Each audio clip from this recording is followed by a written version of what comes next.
Assalamualaikum Bang Ihsanuddin Nursi. Waalaikumsalam Apa, warahmatullahi eh, wabarakatuh. sehat Bang? Apa kabar? Zaman makin Insya, seru saja ini ya. insya Allah, Insya amin. Allah, Mudah-mudahan amin, kita amin dalam ya Rabbal dalam Alamin. lindungan Allah, Itu sehat yang penting. walafiat, Ah, itu penting Bang. terutama tetap dalam intan Allah yang serukum, sabit akdamakum, insya Allah. Ya, sehat jiwa dan sehat raga. Itu yang penting. Itu tadi Banyak orang makanya yang mesti intan Allah, gitu. banyak yang sakit jiwa karena ini Bang, nggak tahu nih mau mulai dari mana ya, karena ada berita bagus ini Bang, saya dapat dari pendengar ngirim berita Bang, dibacakan ini, tanya sama Bang Ihsanuddin Nursi. Indonesia resmi menjadi negara ekonomi terbesar kedua di dunia, bahkan Inggris di bawah kita cing, katanya begitu. Saya jadi mesem-mesem aja, tuh utang pada kemana kalau begini ya. Itu Bang yang pertama, tolong dijelaskan, karena ini kan IMF ini luar biasa sama Indonesia ini, nampaknya apa ya, sangat-sangat apa berharap apa yang diharap dari sini. Tapi juga ada isu tentang apa nih, nikel dunia yang banyak bersumber dari Indonesia. Pak JK ku hari-hari ini uring-uringan masalah nikel. Kenapa baru sekarang dia uring-uringannya? Apa karena ada pabrik apa itunya, apa tuh namanya, pengolahannya, atau Cina memang benar-benar menguasai nikel kita gitu? Ya mungkin itu saja Bang, dua dulu lah. Kita coba diskusikan urusan tentang kedudukan Indonesia di mata dunia. Silakan Bang. Baik, kita mulai dengan itu berita tentang posisi ekonomi Indonesia bersumber dari World Economic Outlook-nya IMF Betul. yang dibuat pada September 2022, Tahun lalu ya. disebar luaskan pada Oktober 2022. Bismillahirrahmanirrahim, mudah-mudahan saya bisa menjawab dengan sebaik-baiknya.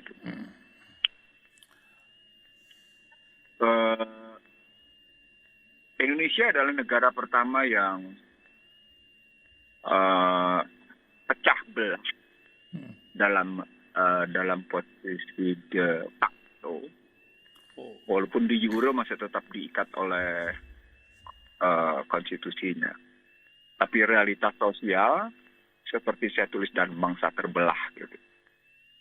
Misalnya tentang kondisi hukum saja kelihatan tetap berlaku apa yang saya tulis dalam bangsa terbelah.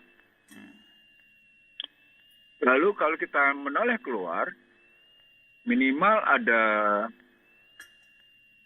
9 negara yang juga terpecah belah.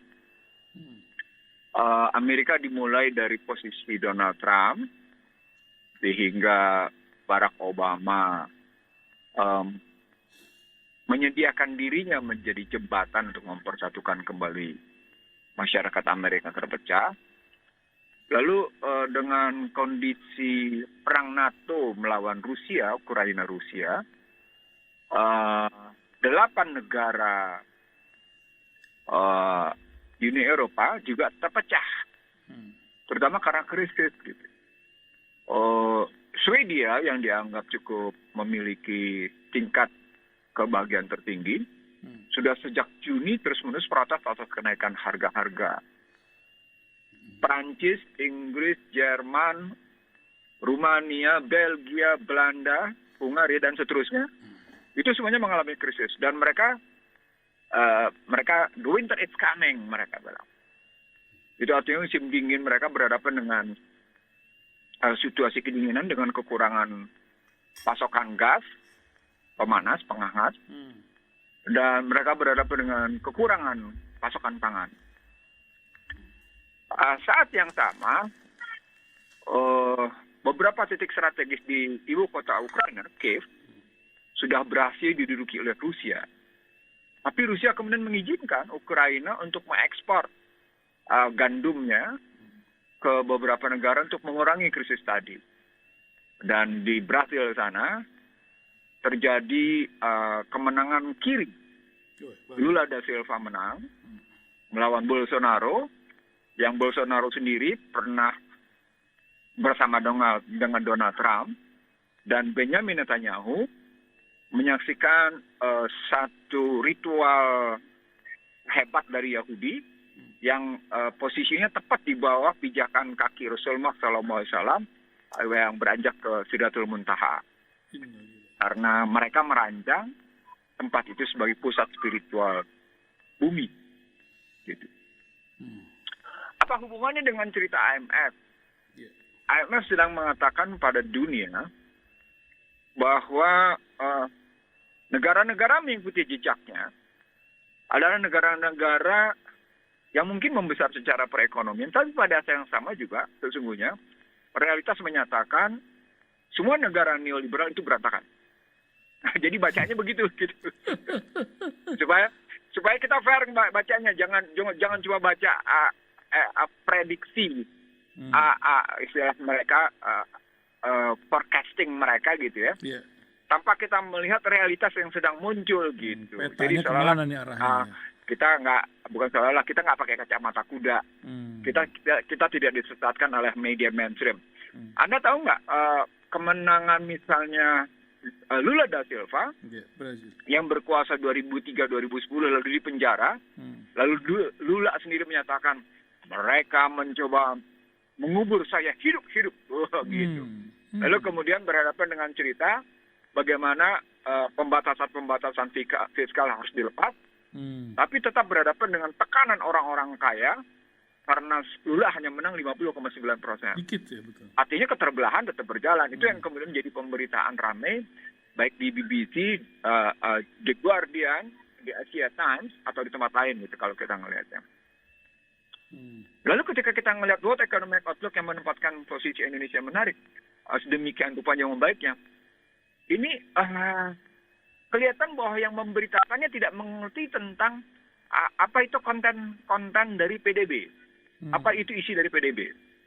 Saya kemarin baru kemarin tepat sekali, sekitar pukul 14, saya meresearch tentang pertumbuhan ekonomi Amerika yang kuartal keduanya, atau September 2022, menghasilkan pertumbuhan 2,6% dengan total PDB 25.660 triliun, tapi tetap dalam desakan tekanan yang sangat luar biasa karena ketimpangan yang tidak teratasi, orang-orang yang tetap kelaparan, tunawisma tetap merebak, ketimpangan rasa tetap berjalan, dan Demokrat ini terancam pada pemilihan setelah nanti gitu. Jadi menarik lalu kalau kita pindah Indonesia, pertumbuhan ekonomi Indonesia membaik katanya dan kemudian akan masuk ke posisi, saya nggak menyebutnya ya, ke posisi tertentu. Lalu pertanyaannya, apa itu berita mengembirakan atau berita menyedihkan gitu? Dengan melihat tesis-tesis kayak gitu, karena begitu makin kuatnya kekuatan korporasi mendikte Indonesia, maka meningkatnya PDB tadi sebenarnya bukan meningkatnya PDB bangsa Indonesia, tapi meningkatnya PDB korporasi. Begitu bacanya. Ya, yang tajir itu dihitung rata dengan rakyat biasa begitu. Betul. Kalau baca teori tentang PDB yang diprotes sejak tahun 70 lalu kemudian pada 2010-2011 kemarin muncul bukunya Thomas Piketty, Robert J. Gordon, dan beberapa penulis lain, bahkan termasuk Michael Hudson yang menulis Ji It Jung, betapa ekonomi Amerika adalah tampak gitu ya. Maka sesungguhnya mestinya kita saya nggak tahu kelas wartawannya ya. Kita mestinya kritis dengan pemberitaan IMF. Salah satu perintah IMF kan tetap reformasi struktural, dan hasil reformasi struktural adalah harga listrik tidak terkendali, harga energi tidak terkendali, harga pangan tidak terkendali. Dunia keuangan Indonesia dikuasai oleh asing. Dan sumber daya kita habis dikeruk nggak karu-karuan. Kok ya bangga gitu loh. Ini dia.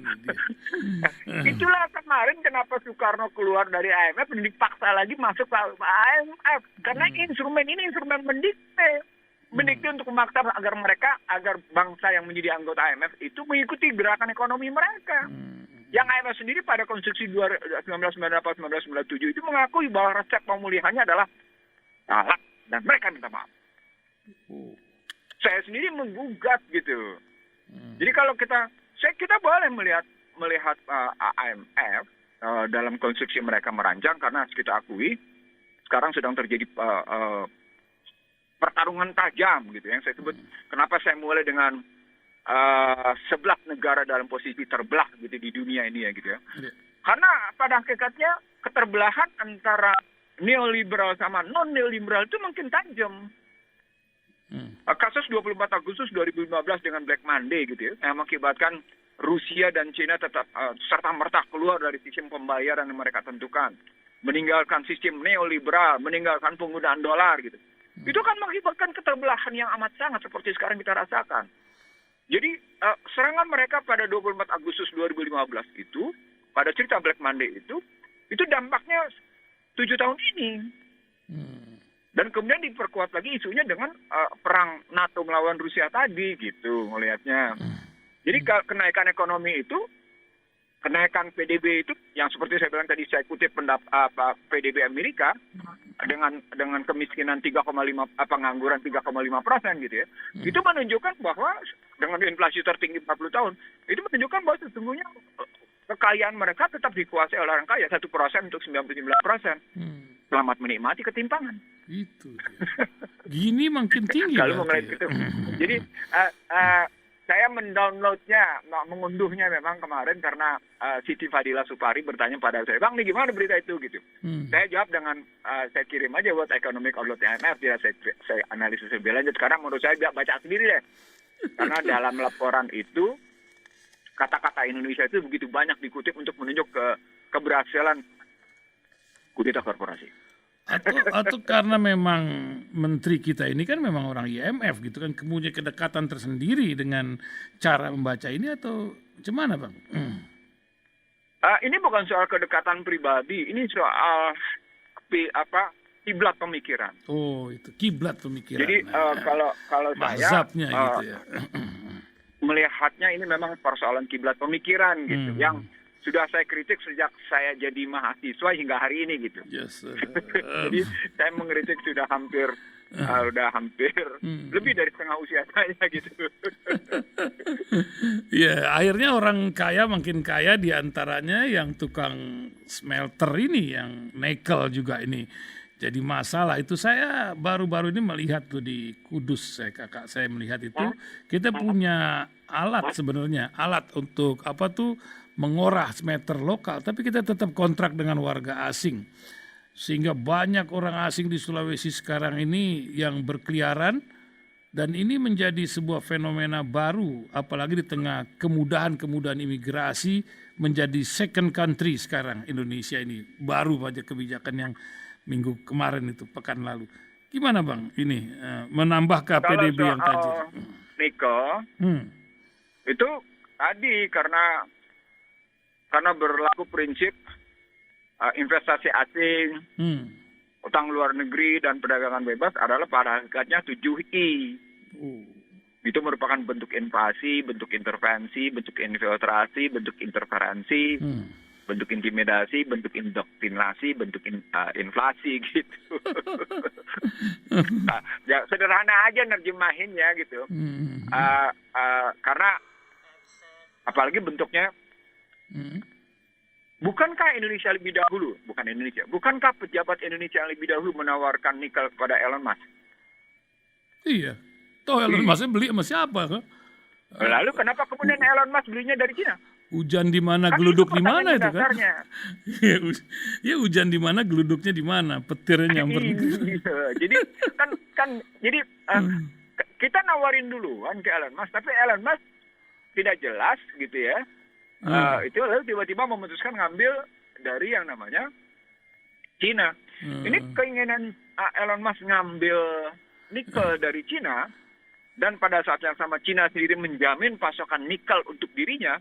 Ini pertarungan tidak sederhana. Ini pertarungan Internet of Things. Ini pertarungan soal segala sesuatunya adalah elektrik. Ini pertarungan ke depan bahwa begitu banyak akan masyarakat yang tidak punya skill tersingkirkan. Ini akan banyak yang namanya industri mobil yang berantakan gak karu-karuan. Ada kalau hitungan saya ada sekitar 21 item pekerjaan yang tersingkir gitu. Itu dampak dari itu. Tapi kita lupakan dulu itu gitu ya. Karena ini ceramah saya di sebuah universitas di Indonesia dalam ceramah berserit gitu. Orang baru sadar 6 tahun kemudian saya ngomongin 2012. Tahu nggak ada aja tuh kerjaan gitu ya. Tapi kalau penyiar radio masih ada kerjaannya Bang, jangan takut. Iya. Nah, sekarang kalau kita lihat soal nikel sendiri, kenapa? Kan pertanyaannya, kenapa Elon Musk lebih enjoy ngambil dari Cina? Karena secara karena secara legal binding yang tunduk pada hukum internasional dan itu diadopsi dan diadaptasi dalam sistem hukum Indonesia, yang menguasai nikel itu secara hukum adalah Cina. Legalnya. Secara legal. Saya jadi ingat investor Saudi yang datang berenang 2 minggu di Bali, tahu-tahu duitnya dikirim ke Cina. Mau ngambil dari Cina sana ke sini. Kan jadi lucu juga itu kan. Gitu, jadi kalau pendekatannya saya kira legalnya. Karena Elon Musk ingin menjamin namanya feedstock gitu ya. Kalau pakai bahasa akademiknya ada guarantee feedstock, ada jaminan pasokan gitu ya. Maka mereka akan melihat legal standing penguasaan nikel. Secara hukum penguasaan nikel di Indonesia bukan lagi Indonesia. Sudah luar, udah Cina gitu. Dari mana analisis hukumnya? Lihat aja konsesi yang diberikan. Konsesi itu didasarkan atas apa? Rujukan perundang-undangannya kayak gimana? Nah, begitu ketemu konsesinya atas dasar apa, rujukannya kemana? Nah, itu ketemu tuh siapa sebenarnya, bagaimana aturan perundang-undangan ekonomi politik di Indonesia itu kelihatan betul berpihak kepada neoliberal. Termasuk di dalamnya soal second home visa. Itu dia. Second home visa itu kan persoalan kelanjutan dari kebebasan visa 169 negara yang dilakukan pada 2016. Jadi bukan berdiri sendiri. Gitu. Nyambung bersambung. Begitu juga soal bagaimana kebebasan tenaga kerja asing yang dibasiskan atas ASEAN Charter atau Undang-Undang Masyarakat Keindonesiaan nomor 38 tahun 2008 dan nomor 40 tahun 2008 tentang anti diskriminasi. Juga berbasis pada Undang-Undang 2507 tentang penanaman modal yang anti diskriminasi. Itu saya tulis dalam Bangsa Terbelah. Tatanan itu nyari sempurna gitu loh. Tatanan hukum yang memberi kebebasan pada kehidupan neoliberal tadi dalam perspektif ekonomi ya. Itu sudah nyari sempurna. Jadi ya saya bilang ya sistem hukum Indonesia sendiri yang memenjarakan perekonomiannya dalam sistem ekonomi neoliberal gitu. Begitu. Ya, mereka juga punya. Dalam perspektif hukum internasional orang akan mencari legal standing penguasa nikelnya siapa nih? Cina ya sudah Cina. Bukan Indonesia gitu. Indonesia itu cuma tempat tumbuh nikelnya aja, tapi pemiliknya bukan Indonesia gitu loh. Terus kita gembor-gembor dengan mobil listrik gitu kan. Akhirnya kita import lagi tuh barang baterainya nanti. Dan jangan lupa, seperti pernah saya sebut juga di Rafil, mereka bikin studi banding antar kesiapan melakukan electric vehicle antara Cina dengan yang namanya Amerika. Tesla memang pesat, tapi itu untuk kelas mobil premium. Nah, Cina demikian juga pesat berkembang untuk elektrik mobil murah. Maka Anda tahu sekarang salah satu mobil merek Cina di Indonesia dijual dengan harga antara 75 sampai dengan 85 juta. Kecil mobilnya. Udah berada di jalanan di situ orang. Disamber bus goyang. Luar biasa ini. Memang perkembangan dunia ini luar biasa. Nah tapi Bang, ada lagi nih yang kayaknya kita tuh kemarin ditakut-takuti urusan badai besar. Wah, makanan kemarin Pak Presiden ngumpulkan menterinya. Beras mana? Saya cuma takut ada importnya ada lagi masalah komisi. Tapi yang ingin saya tanyakan ini kok di tengah badai lagi gadang-gadang ke depan, kok tahu-tahu ada berita kereta cepat sampai Surabaya sekarang. Ngacir melingkar-lingkar Kertajati, masuk Solo, masuk Jogja. Ini lucu kali, sementara IKN di tengah badai besar itu akan terus. Kontraknya pekan ini Istana akan diteken kalau tidak salah tuh sama Menteri PUPR. Apa yang terjadi dengan negeri kita ini sebenarnya Bang? Kalau kereta kan udah saya sebut bahwa ini bukan high speed railway Jakarta Bandung, tapi high speed railway Jakarta Banyuwangi. lintas selatan. Dan ini harus satu teknologi kan? Apakah bisa kalau separuh Cina, Iya, nggak separuh bisa Jepang? kalau teknologinya berganti. Hmm. Memodifikasi teknologinya Nggak mudah itu. tidak mudah gitu ya. Antara Lalu kan 0,01% sama utaranya 2% tetap juga. diambil, Ya, lanjut. atau utaranya dalam hal ini existing railnya, tracknya, Hmm, track existingnya kan dikembangkan oleh Jepang, tuh. karena memang studinya dimulai oleh perusahaan-perusahaan Jepang. Maka yang utaranya medium speed railway, jadi kereta api kecepatan menengah Jakarta Surabaya. Cina Jakarta Surabaya, Jakarta Banyuwanginya kecepatan tinggi.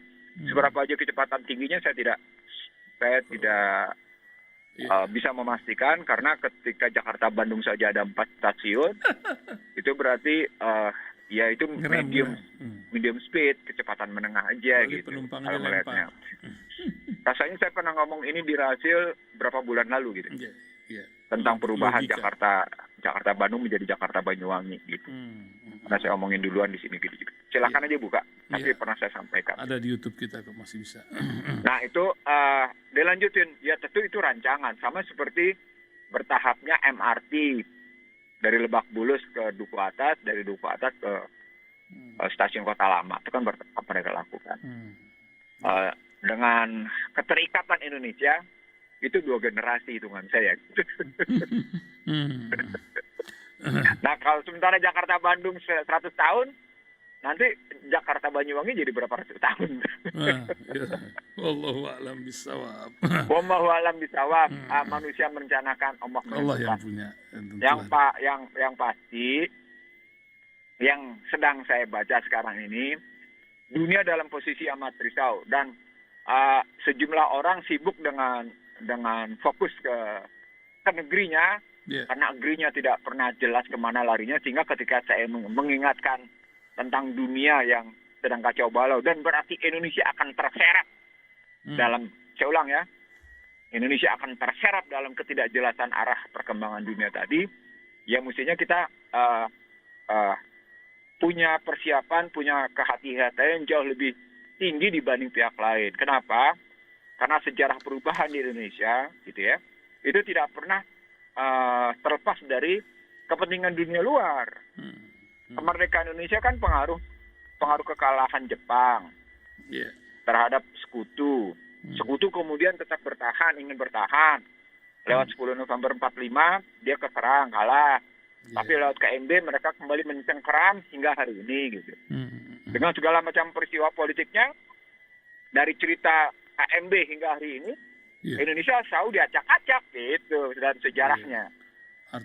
Yang ngerti berarti perubahan politik, ekonomi politik Indonesia sesungguhnya bagian dari perubahan-perubahan yang sedang terjadi di panggung internasional, minimal panggung regional gitu. Apalagi kemudian kekuatan asingnya begitu kuat mencengkeram. Yang istilah saya, kita terpenjara dalam sistem neoliberal gitu melihatnya. Jadi kalau kita ketahui model begitu, maka sebutlah kebebasan politik yang kita punya. Pada hakikat kan tidak punya kebebasan ekonomi. Karena kita terpenjara oleh sistem yang dibangun oleh mereka, dan kita mengaplikasikannya gitu. Kita ngelihatnya. Artinya ketika kita balik ke dalam Al-Quran, maka Nazilu Al-Quran mahwasifu awar rahmah tidak ngejawab oleh umatnya. Padahal disebut bahwa Al-Quran ini adalah jawaban atas ketertindasan. Jawaban atas kebodohan, kemiskinan, ketimpangan, dan kehinaan. Nah, kalau begitu kita mungkin menjauh dari konstitusi gitu ngelihat lebih lanjutnya. Ditambah lagi dengan persoalan misalnya, katakan kita dibilang gelap, tapi tetap sibuk dengan IKN. Gitu kan. Dibilang gelap, tapi kemudian anjurannya tanam kangkung, kecuali kangkung. Lalu berikutnya, siap-siap impor beras. Ini apa sih? Gitu. Iya. TikTok, toto impor beras gitu kan. Iya, jadi ada beberapa. Tapi ini bukan sesuatu yang baru, makanya kemudian saya posting lagi bangsa terbelah. Saya posting lagi bangsa terbelah untuk mengindikasikan, tadi saya bilang di awalnya bahwa Indonesia adalah bagian dari bangsa yang terbelah secara secara de facto, de jure-nya masih utuh. Gitu. Ada sikap Prabowo Subianto yang menahan keterbelahan itu tidak melaju, maka dia bergabung. Gitu ya. Ada Sandiaga Uno yang tidak malu-malu ikut-ikutan gitu loh. Dengan Nah, orang alasan. kemudian menulis tentang Anies mesti belajar dari Prabowo. Lula dengan melihat kanan kiri begitu. No, saya jawab sederhana. Bolsonaro itu kanan jauh. Sementara Lula da Silva adalah kiri. Kiri Yang sedang dipaksa untuk duduk dalam cara berpikir neolit oleh kekuatan-kekuatan luar, termasuk oleh orang kaya. Pantas. Nah, Anies kira-kira gimana? Lihat aja selama 5 tahun di Jakarta, dia tunduknya pada siapa gitu loh. Terutama dalam kerangka sistem. Jadi gampang bacanya. Kalau kita tahu gitu, kalau kita ngerti, kalau kita pandai mematrikulasi. Kan perbandingan itu kita pakai matrikulasi. Berbagai kebijakan kita bisa buat, berbagai kebijakan bisa kita bandingkan gitu. Untuk kemudian kita gunakan potret Al-Quran. Potretnya tentu Al-Quran sama hadis gitu. Tadi Bang Ihsanuddin Nursi bilang katanya ekonomi kita tersandra. Emang politik kita tidak tersandra, Bang? Tersandra oleh demokrasi yang tidak menyelesaikan masalah. Loh, Amerika sebagai kiblat demokrasi tersandra oleh sistem mereka. Oh iya. Yang namanya Inggris tersandra, buktinya lihat Strauss. Ya, betul. Tidak ada sistem materialisme yang tidak menyandera dirinya mereka. Dan di situ Al-Quran benar. Bahwa pilihan-pilihan jalan pada setan itu justru adalah pilihan menyesatkan diri sendiri dan menjalimi diri sendiri. Itu benar itu. Jadi konkret banget gitu Allah mempertontonkan kepada umat manusia dunia bahwa ketika mereka memilih pilihan hidup tidak berbasis pada amantu billah wa yaumil akhir, tapi amantu taugut gitu ya, dan wahan gitu ya, hubud dunia, maka mereka sesungguhnya sedang menjalimi dan menyesatkan diri sendiri. Itu juga kenyataan di abad ini gitu loh. Ini menjadi kenyataannya sekarang ini gitu. Jadian. Itu yang disebut dengan makin dekat keturunnya Imam Mahdi gitu. Ya, tiba saatnya akan ada penyelesaian gitu. Karena memang bingung ya, kita ini ya pengen lah orang baik itu terjun ke dunia politik.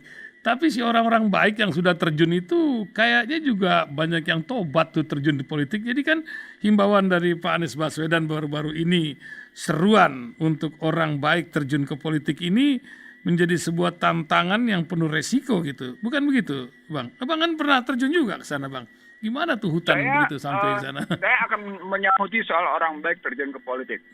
Orang baik terjun ke politik mengikuti sistem, atau orang baik terjun ke politik melawan sistem? Ayo jawab dulu nih pertanyaannya. Itu. Sistem yang mana ini masalah? Jadi orang baik mengikuti sistem, menegakkan sistem yang sedang berjalan dan berkembang, atau orang baik melawan sistem sehingga menampilkan satu sistem jadi orang aneh yang dalam pelajaran hidup di dunia itu kemudian merupakan investasi untuk dipertanggungjawabkan di akhirat. Ayo pilih yang mana? Itu. Ayo loh. Ayo. Padahal ayatnya kuntum khairu ummatin ukhrijat linnas ta'muruna bil ma'ruf wa tanhauna 'anil munkar wa tu'minuna billah. Artinya tidak cukup sekedar menjadi orang baik, tapi juga harus nahi mungkar dalam perspektif tu'minuna billah. Artinya ketika kita bilang orang baik itu adalah amar ma'ruf gitu ya, maka pada saat yang sama ketika kita mengambil perspektifnya adalah amal soleh, maka amar ma'ruf harus diikuti dengan nahi mungkar dalam rangka menegakkan keimanan. Maka pertanyaannya menjadi, orang baik mengikuti sistem yang menyesatkan dan menjalimi ini, atau orang baik yang kemudian melakukan perlawanan terhadap sistem? Dalam Siratun Nabawiyah, orang baik itu tidak pernah berkolaborasi, tidak bekerja sama, tidak kemudian masuk ke dalam lingkungan sistem yang busuk. Sistem yang buruk itu sejak Siratun Nabawiyah. Tidak ada sejarahnya dari mulai Adam sampai dengan Muhammad Rasulullah Sallallahu Alaihi Wasallam bekerja sama dan masuk ke dalam sistem yang busuk dan buruk. Kan itu ceritanya kalau pakai kalau Al-Quran sebagai pedoman kita begitu. Makanya ada restart itu dengan Imam Mahdi. Kalau saya ngambilnya ke konstitusi. Saya ngambil ke kata pembukaan. Itu makanya saya menyebutnya membangun rumah harkat martabat bangsa. Yang fundamennya adalah pasal 33, ayat 1, 2, dan 3. Yang pilarnya adalah semangat para penyelenggara negara berbasis pada sumpah jabatannya, yang ruang-ruangnya terdiri atas pasal 23, pasal 27, pasal 28, pasal 31, pasal 32, dan pasal 34. Yang atap-atapnya adalah pasal 29. Negara berdasarkan ketuhanan Yang Maha Esa dan setiap pemeluknya menjalankan kewajibannya dijamin oleh negara. Yang langit-langitnya adalah kata pembukaan. Itulah harkat martabat bangsa. Keren Itulah ini konstitusi yang disebut kita. sebagai ekonomi konstitusi. Dengan begitu kita menegakkan sistemnya sistem konstitusi gitu. Kebayangnya. Itu filosofinya. Kebijakan dasarnya ada nggak? Ada. Saya sudah bangun dan sudah saya jadi pola. Lalu teorinya ada nggak? Saya pernah diajak kalau seorang akademisi gitu. Itu nggak ada teorinya. Saya senyum. Anda nunjuk mana yang nggak ada teorinya? Saya bilang. Saya tantang gitu. Mana lo? Mana? Lo ngomong nggak ada teorinya? Gue bikin teorinya. Teorinya begini. Teori kan berdasarkan generalisasi dari fakta. Ini gue 10 tahun sudah menjalankan generalisasinya begini. Faktanya begini. Dan saya punya bukti. Jadi pernah juga ke dalam sebuah diskusi di bawah organisasinya Dim Samsudin, Pergerakan Indonesia Maju. Lawan bicara saya antara lain salah satunya adalah bukan lawan lah, mitra lah saya bilang.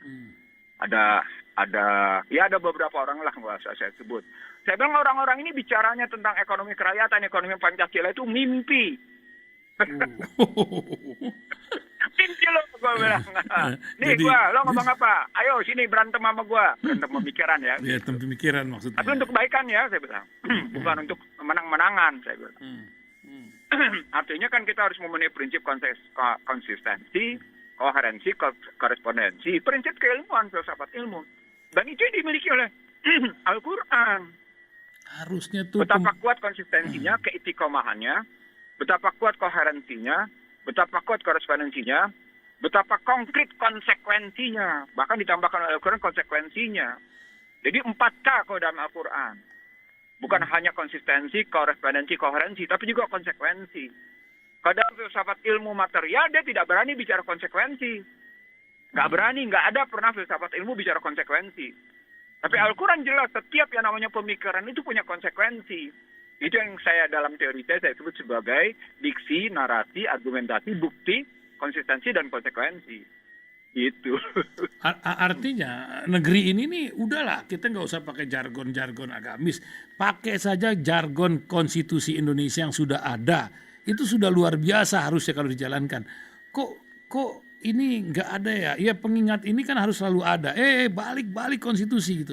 Macam benang yang ditarik ini kan melenceng jauh kali sekarang nih. Yang tajir makin tajir, kata Bang Oma itu, yang kaya makin kaya, miskin tambah miskin gitu. Apa begitu, Bang? Ya, saya ngelihatnya begini. Ketika tadi kita balik ke dalam konstitusi, orang tidak sadar bahwa presidennya boleh berganti, tapi para penguasa ekonomi politiknya tetap nyolid. Oh, ini presiden masalah. boleh berganti dari Soeharto ke Habibie, dari Habibie ke Abdurrahman Wahid, dari Abdurrahman Wahid ke Megawati, ke SBY, dan kemudian sekarang ke Joko Widodo. Tapi prinsip-prinsip, kaidah-kaidah dasarnya, kebijakan-kebijakan dasarnya, sistem dan strukturnya, interaksi internasionalnya tetap dalam juga. ekonomi politiknya adalah neolib. Itu nggak berganti. Kalaupun misalnya kelihatan ada ganti Menteri Keuangan, ganti BI, ganti beberapa Menteri Perdagangan, Perindustrian, Pertanian, Energi, SDM, tapi pada hakikatnya sistemnya tidak berganti. Bahkan mereka paksa lebih luas dan lebih mendalam pada sisi mereka gitu. Nah, itu karenanya ketika kita kembali ke konstitusi, kita akan bicara paling tidak pada alinea 2, pada paragraf 2, bahwa visi Indonesia adalah visi bebas, merdeka, berdaulat, adil, dan makmur. Ulang. Ya kan? Bebas, merdeka, berdaulat, Mana bisa. adil, makmur. Itu visi. Misinya jelas, alinea 4. Melindungi nih segenap tumpah darah bangsa. Ternyata nggak dilindungi tuh. Ini hang-heng di Papua malah sekarang. KPK panggil malah KPK dipanggil lagi sama NMB. Kan lucu tuh. Iya. Lalu ketika kita bicara tentang memajukan kesejahteraan umum, mencerdaskan cerdasan bangsa gitu ya. Di mana kecerdasannya kalau kemudian ternyata kurikulumnya menjauhkan dari agama?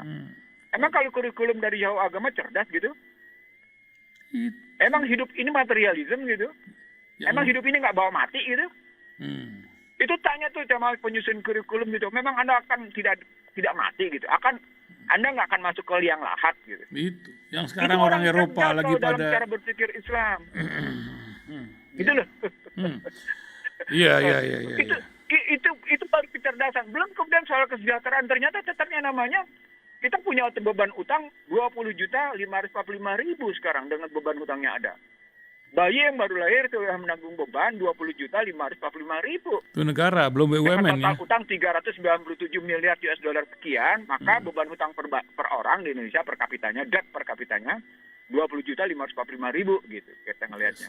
Terus itu hebat gitu di tengahnya namanya sumber daya kita diambil orang, cabang-cabang produksi kita diambil asing, mata rantai pasokan kita tidak kita kuasai, harga logistik yang kita bangun habis-habisan dengan uang APBN, itu malah mengakibatkan harga logistik tetap 23,5%, 10% lebih mahal dari tetangga. Itu hebat gitu. Kalau tahu data tuh jadi pusing gitu ya. Pikir. Saya terkagum-kagum aja dengan cara berpikir hebat itu kayak gitu loh. Iya. Lalu kemudian second home visa. Itu second home visa itu kan dikaitan dengan kebebasan negara.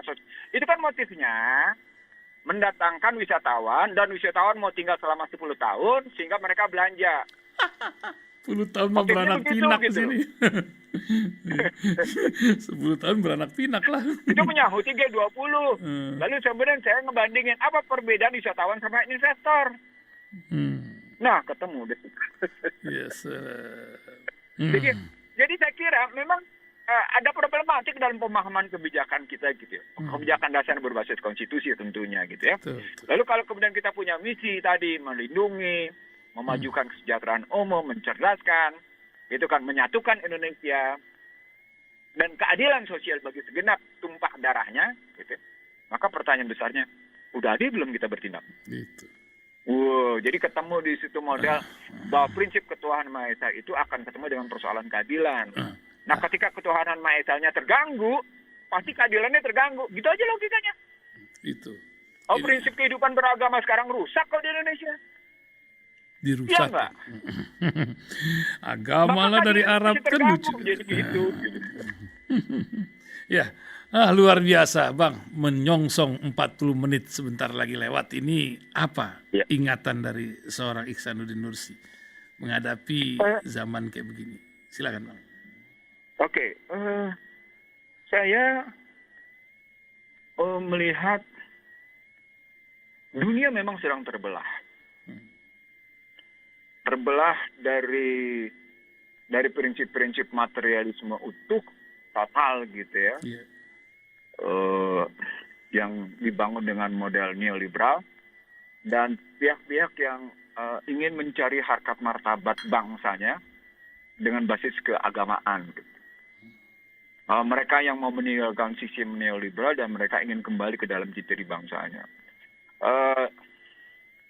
Risaunya Barat akan gencarnya Rusia menghajar Ukraina gitu. Dan sekarang total yang turun adalah NATO gitu ya. Karena beberapa titik di ibu kota Ukraina sudah diambil alih oleh Rusia. Tapi pada saat sama Rusia mengizinkan ekspor gandum dari Laut Hitam gitu ya. Itu mencerminkan perang ini akan panjang. Krisis ini akan berkepanjangan. Nah, kalau dibilang krisis yang akan berkepanjangan karena disebabkan pasokan energi dan pasokan pangan terganggu, ditambah kemudian, nah di sini menariknya, pasokan keuangan, maka sungguhnya pertanyaannya sumber penyebabnya apa? Kan kita harus cari sumber penyebabnya. Kalau menurut saya tadi karena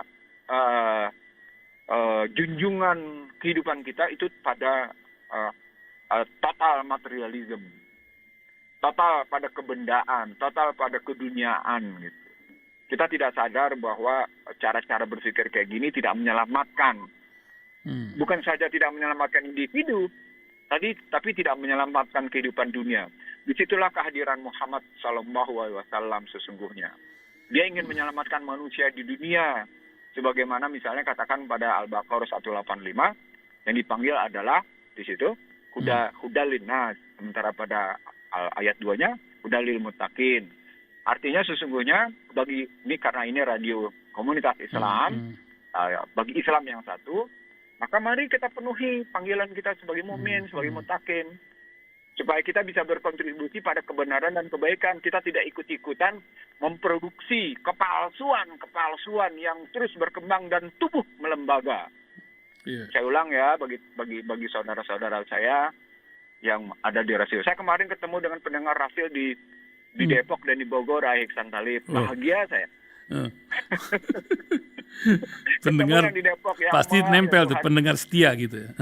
Iya, pendengar setia betulan gitu. Dia nggak mau kalau bukan. Saya ketemu yang di Bogor, kebetulan kami merayakan Maulid gitu ya, bersama Habib Muhammad Al-Munawar dari pesantren Hafiz Quran Syifa Lil Muminin, lalu juga di Masjid Al-Muhajirin Depok gitu. Ketemu tuh pendengar Rasil, alhamdulillah. Kalau yang di Hafiz Quran Syifa Lil Muminin itu kurang lebih ada 1.000 orang. Ramai gitu. Kalau yang di Muhajirin ada sekitar 150 orang gitu. Dulu ramai luar biasa, alhamdulillah gitu. Artinya masih ada keterpanggilan kita pada upaya Tapi pada saat yang sama ketika saya menyaksikan, saya menyebut misalnya soal, saya pernah juga menyebut di radio tentang meningkatnya angka perceraian gitu ya. Dulu lantaknya keluarga dengan perkembangan teknologi dan perekonomian. Mestinya kita balik lagi. Wa nazilu al-Qur'an wa sifaa wa rahmah gitu. Dan bahkan Allah menjanjikan akan kemakmuran hidup jika kita tidak meninggalkan sholat, memegang Al-Quran, dan betul-betul melakukan pertolongan, memberikan kontribusi gitu ya, berjuang di jalan Allah dalam rangka menegakkan kebaikan dan kebenaran. Kita tidak berkontribusi pada kesalahan. Nah, untuk tidak bisa berkontribusi pada kesalahan, di mana gadget menjadi senjata yang paling ampuh untuk memberikan kontribusi kesalahan tadi, belajar dulu dengan benar gitu. Jadi saya ingin mengajak pendengar Rasil, pemirsa Rasil, betul-betul belajar pada Quran dan hadis sehingga kita tidak ikut-ikutan menjadi arus utama dari kerusakan ini gitu. Saya sedih kalau saya terus terang, bahkan kemarin di Bekasi saya sampai ada di satu masjid gitu ya dengan jumlah peserta yang militan gitu. Saya menyebut kita tidak boleh berkontribusi pada kepalsuan, kita tidak boleh berkontribusi pada kesalahan, gitu. Kita harus berkontribusi pada tegaknya keimanan. Gitu. Nah, kontribusi kepada keimanan, mari kita terjemahkan bagaimana keimanan itu secara baik dan benar. Tu'minuna billahi wa bil yaumil akhir.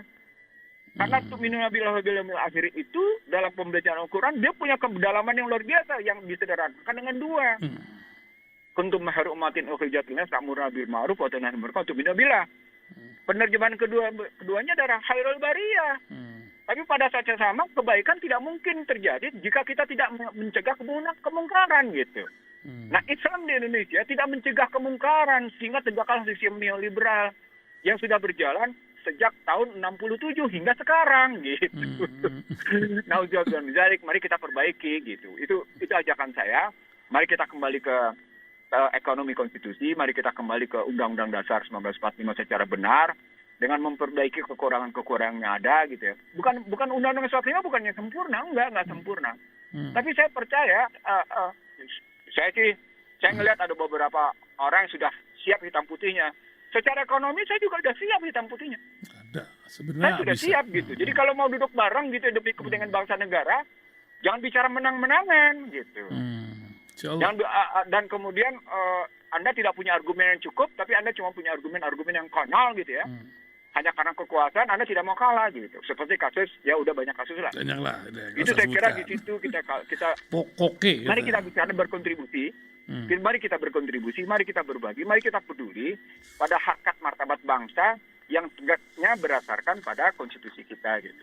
Amin. Itu penutupnya begitu. Terima kasih. Subhanakallahumma wa bihamdika asyhadu alla ilaha illa anta wa astaghfiruka wa atubu ilaik. Wabillahi taufiq wal hidayah.